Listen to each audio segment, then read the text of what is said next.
Hey, what's up, guys? Little man with a big opinion here. I've got my coffee, and I've spent the last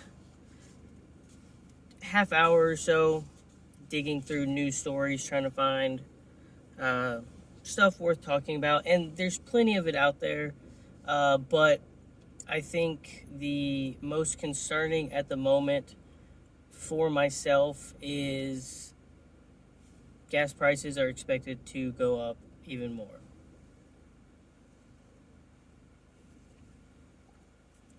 Uh, doesn't matter who you look at. You can go to CNN, Fox, Newsweek, NPR. Almost all of them have written the same article.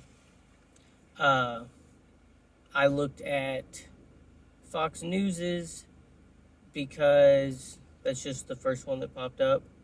Uh, but when you scroll through the list, the titles are almost all the same. Uh, I was surprised that it being a right leaning publication, uh, they weren't, pointing fingers. I didn't look at the left leaning one, so I don't know if they're pointing fingers.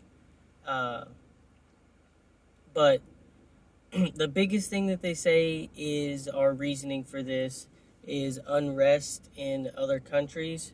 So they're not pointing a blame, politics wise, but they said in Libya and Kazakhstan, which is apparently the 18th largest producer of oil in the world, uh, until they stabilize some more, then they expect gas prices to go up to about $4 throughout the spring. Their prediction is it will peak to an average of $4.13 in June and they said should, go down to just under $3 uh, on average for the holiday season. Now, these are just predictions, so we don't know what is going to happen. Um, my stance on this has been uh, pretty clear without getting overly political. Uh, if you don't know this, then the United States has the capability of producing all of the oil that it needs without bringing it in from other countries. Uh, Ever since the early 90s, we've been doing a pretty good job of using other countries' oil instead of ours. The standard talk is the known oil deposits we have in Alaska will last us 50 to 100 years. They say the same thing about Texas. And everywhere I've driven, I've at least seen some, oil wells in other states. So I don't know the exact capacity of oil production within these other states, but it's safe to say, um, in my opinion, based on our transition to electrical vehicles, that some people say we'll be at half electrical vehicles by 2050. Others are more hopeful and they say 2030. Um, I believe within my lifetime, the majority of vehicles on the road will be electrical vehicles. But if we're looking at two states within the United States, um, they're saying they have the capacity to produce our oil needs for roughly 100 years. And that number, could have changed. It could have gone up and down. Uh, and so it's something to look into because um, if those that will it to be, the people that determine how much oil we produce, how much of our oil we export versus how much oil do we import, um, if we have the capacity to produce said oil and we're not doing it, then it's hurting your pocketbook. Uh, I talked in the past how OPEC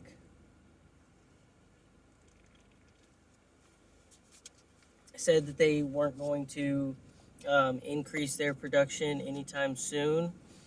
Uh, they lowered it due to the pandemic because people weren't buying their oil as much or as frequently as they were. And then when countries started to reopen, they upped it roughly to like 3/4 of what they had been producing. And when asked or incentivized to put it back to pre-COVID levels, they said no.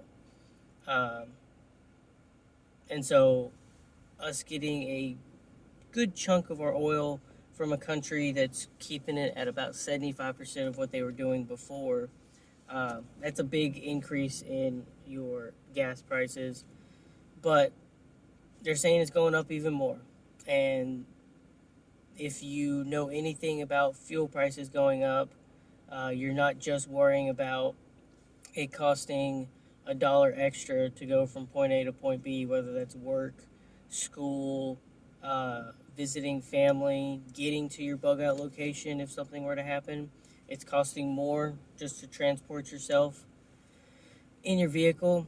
But the prices of other things will go up with that as well. Because, the highway in front of the school here, just since I've started this video, I've probably seen 10 18-wheelers go by. One was a Walmart, one was a Tractor Supply. I saw a Dollar General, which we don't even have one in this town. Some have lumber, whether it's processed or unprocessed, because there is a lumber mill here in town. But all of those trucks are also having to go from point A to point B, and they're delivering your essential goods. So they charge a price from warehouse or production to get it to distribution warehouse or to your storefront. There goes another one. This one's loaded with, it's an oil one. But the point is, if they're charging, let's say an arbitrary number of $1 a mile at our current gas prices, and let's say the gas is $3. Well, if it goes up to $4 a gallon, then they're going to need to charge $1.25. What a lot of people also don't know, I was just recently informed about this. We're going to use Kroger as the example, because people are complaining that they made $900 million last quarter. They operate on a 1.2% profit margin. For them to maintain that profit margin, which is a fairly razor thin one, from what I've listened to, as a business, you really would like to maintain at least a 5% profit margin. So you spend money to make money, and if you spend $100, you'd like to make $5 off of that $100. And Kroger, for instance, is making $1.20 off of every $100 they spend. But for them to, if their company goal is to maintain that 1.2%, and the truck delivering the stuff raise their mileage costs by 25%, then you're most likely going to see the price difference on what you consume. From my understanding, most grocery stores in general operate on that 2.5% or less profit margin, whereas like medical companies are making 10 to 30%. And then like manufacturing is making between 5 and 10%. And these are just averages. The only one I specifically knew from last year was Kroger, because that's what I read about. But as a prepper, why is this a concern? Well, I just discussed it. Typically when gas prices go up, the price of everything that is transported on something that consumes gas or diesel tends to go up. Some things might go up higher than others. But, even the cost of raw materials increasing due to the increase of fuel. You're getting an increase to deliver the raw materials and an increase to deliver the processed raw materials, and then it's going to a place to turn it into something. There's 2 or 3 trips involved, and it just more increases. And how can we combat this? The biggest thing is becoming, self-reliant and putting away your stores of supplies sooner rather than later. If you're paying extra money for someone to bring you meat because it's going up, because fuel's going up, transporting it from farm to the butcher to the packaging to a warehouse, and warehouse to your storefront, you can cut out a lot of the middleman expenses, the transportation costs, by producing it yourself.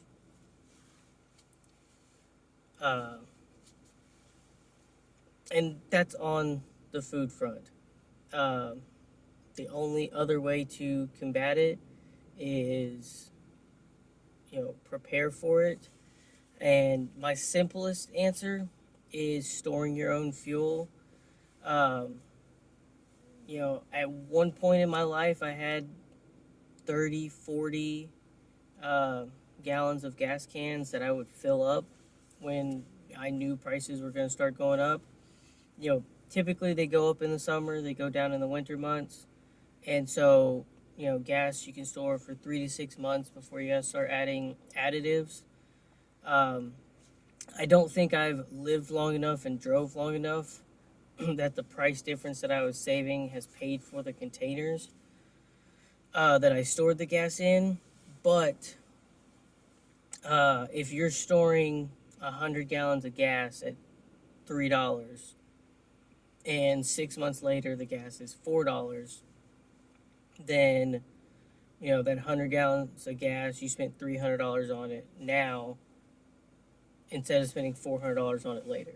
So having a fuel storage is a good thing. I would work it just like a working pantry because of its short shelf life without having to spend extra money to put an additive in it. Like I said, 3 to 6 months. Some people would argue a little bit longer. Some people would argue shorter. I'm going to knock my phone off its stand when I yank the power cord to get my coffee. But there's a upfront investment to store that fuel. If you always use your oldest fuel first and you build up a 3-month supply of fuel and you're using the oldest stuff first, you've got a 5-gallon can, you use that, that's your oldest stuff, you go fill it back up, you put it at the end of the line.